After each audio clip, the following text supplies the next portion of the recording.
ngulangi Sliramu Nyuwun kula. aku demangi panca. Mriki to kula wedi. kowe demange pancok. Lah kena ngopo nanti suplai ngalaman nanti. Calon bojoku. Boten ding boten. Ora ngono to. Bojo kurang kok. Sampeyan niku ngapurancang kok melindungi binatang buas. Nek ngeten niku wong. Mbok aja tumarahi. Pon niku kula njaluk tulung Kowe aja keselamatan gawe kula bingung kene. rasane atimu. Nane kan bareng ati iso ngerti dhewe. Wis kula nyuwun kula nggih ndapras Mas Kirun. Bener ya ora sepo. Adekno ojak ya kok. Matur nuwun. Ingkang kula sawang pengagemanipun menika busananipun kok sarwa sae menika gemebyar kadosipun piyayi nggih. Sudah. Tejo sinten? Raden Sutejo. Oh, kalih asmanipun kok Supe lho. Kula Mbarwati. Kula matur nuwun dene jenengan Den Mas Sutejo saking pundi? Aku saka Kademangan Nggih. Yuda Negara. Yuda Negara. Kademangan apa Katemenggungan? Katemenggungan. Katemenggungan. Ya nggih kula ngaturaken matur nuwun. Kula ngaturake matur nuwun. Dene jenengan wis nulungi kula nek ora ana Den Mas Sutejo wis dadi napa awak kula nggih to. Nggih ngaten sarene niki pun bengi kula tak nyet pamit nggih. Ya mungkin dhisik. Lah pripun?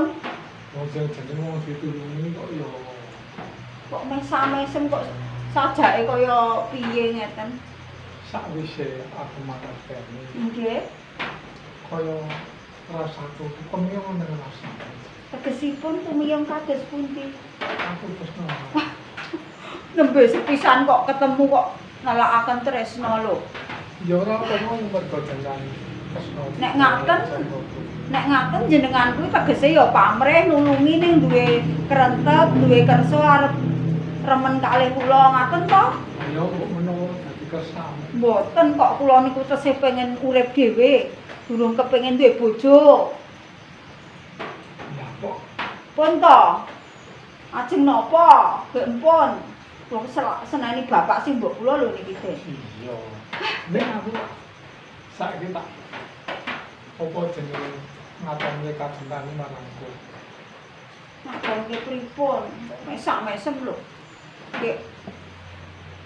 Yan Cinandra Wana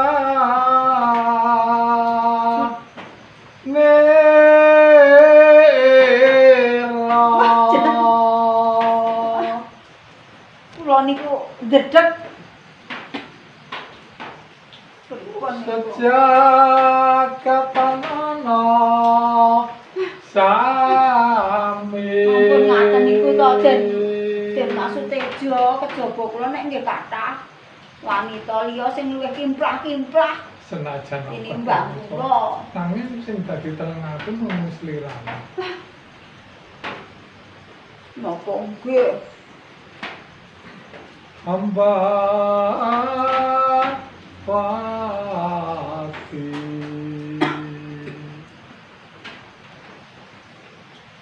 aduh yaye ambar Ampun ngaten menika lho Pak. Kok le piyayi kok le apa mboten isin nek diperesani kawula panjenengan menika. Putra Yo sing kok jenengan kaya ngono. wong kayuyon iki ya kaya ngene. Ha ning kula niku wanita duweni ajining diri kok padake sak sen loro sak ndel loro ngoten kok le mak. Agak bisa Tekan ana katres naan legani. Tresna menika tuwa saking prentuling ati kang suci, ora iso dipaksa. Lah kok panjenengan menika kaya dianggep kaya dene kula niku satu kewan sak tengahing ngalas dibedak dioncit. Bledek. Jroning nendra katon slera.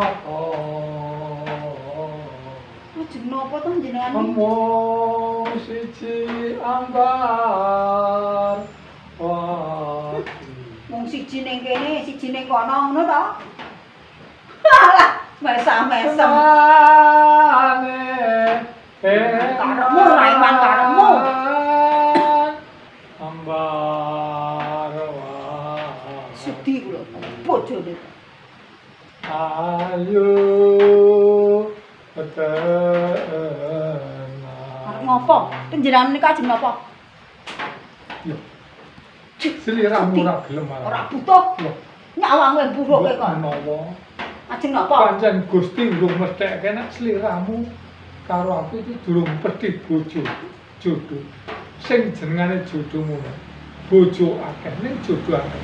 Siji pedhi loro jodoh. Dene sampeyan Telu besok dibanding ngerti papan ngono kok. pakan. Dadak meksa ngopo ora sudi ya.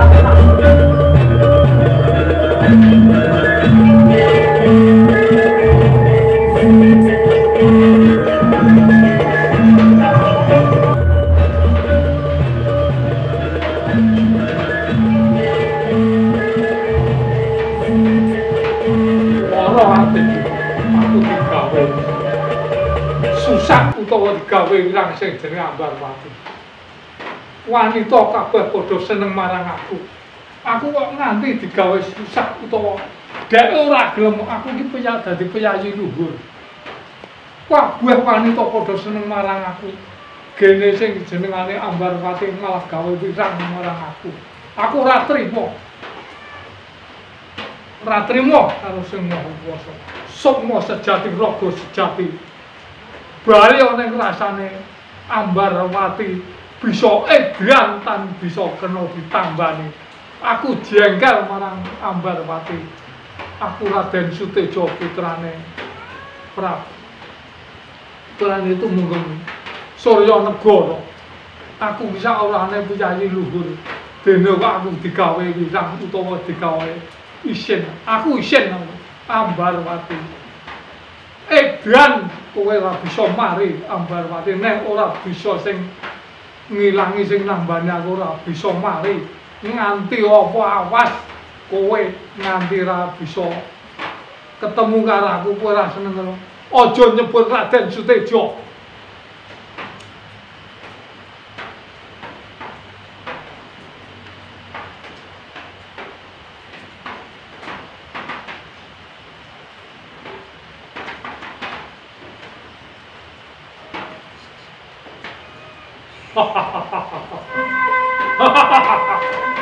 Lakon apa sing dadi penjanggaku? Ya kuwi kang dialami. Alamat amarah suk nek ngono. Iki manji gone jiwa ragane Ambarwati bisa edan ora kena ditambani. Ning semono yen bisa mari yen ora saka tanganku dhewe. Wis cukup. Ambarwati, Ambarwati. Kowe gawe wirangku. Yo titenono. Kowe bakal nemoni apa marang aku?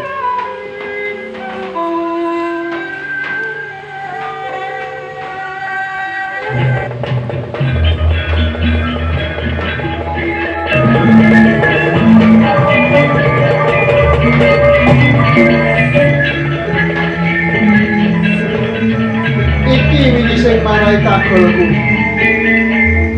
Ambarwati saiki nang ndi?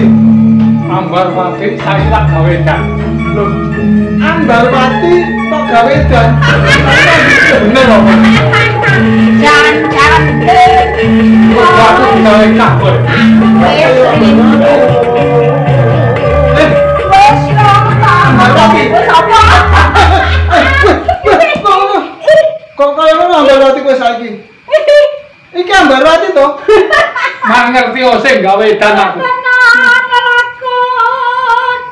uripku iki. Wah. Den Mas Suteja. Ki Demang Pancoran.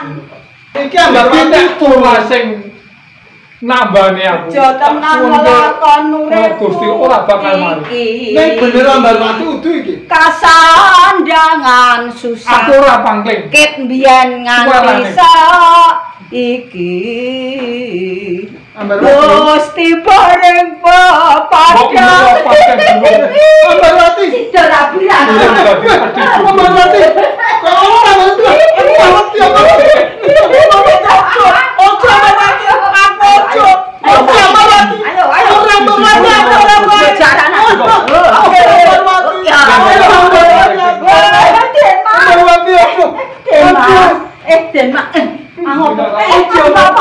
Kene pengen cilik ngono.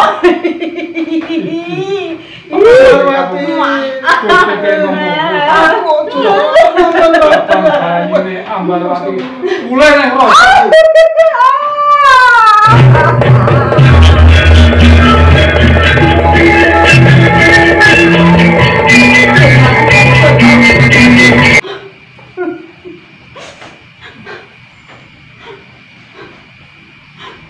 Mas kula nyuwun pangapunten. Ora dadi yo. Aku Demang Pancoran. Semono aku gawe mitenah marang kowe saengga kowe nganti dadi edan kaya ngono. Mbok menawa aku karo kowe durung pesti jodoh. Sing diarani sing jenengane siji pesti loro jodoh, telu tekan tibane wayu papat papat lima utawa 6 marem. Ha iki saiki ngene lho, tamar mandung sinebut. Saiki sing ala diguang, sing becik padha digolek dadi seduluran. Matur nuwun. Ya wis Jenengan pun ngertos kahanan kula. ya ngono wae Ambarwati. Iki Terus demang aku manut. pangapura. Kekalih mboten Kula biyen sing kula panjenengan pilih. nggih. Iya, ora dadi ngono. Saiki padha ditutuke le padha seduluran. Nggih.